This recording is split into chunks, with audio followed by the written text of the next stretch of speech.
लागल भातार हमरा ढोरी पर लागल भातार हमरा ढोरी पर ऑन्स रिकॉर्डिंग स्टूडियो सिमरौनगढ़ द्वारा लागल भातार हमरा ढोरी पर आज पहिला मिलनवा रहे रे सखी घुंघट जब उठैले रे गुलगुल सामान देखी के हमर लागता उ पगलैले रे हाही रे दादा पहिला मिलनवा रहे रे सखी घुंघट जब उठैले रे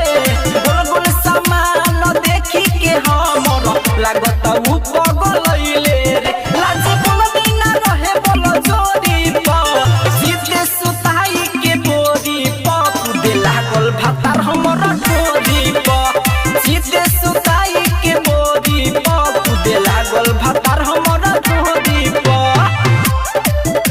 दे लागल भातार हमरा ढोरी पर सीधे सुताई के बोरी पर दे लागल भातार हमरा ढोरी पर हमरा उमंग रहे उ खेलावा रखे लोगल ढोरी भातार के केतना बड़ाई करी रे सखी सयदी के सदिलदार के सफा परसान समरत से हमरा उमंग रहे उ खेलावा रखे लोगल ढोरी काम के केतना कहानी कही रे सखी सैया घन से मुके संग हाथी रहे ओही ओरी पर सीधे सुताई के बोरी पर दे लागल भातार हमरा ढोरी पर सीधे सुताई के बोरी पर दे लागल भातार हमरा ढोरी पर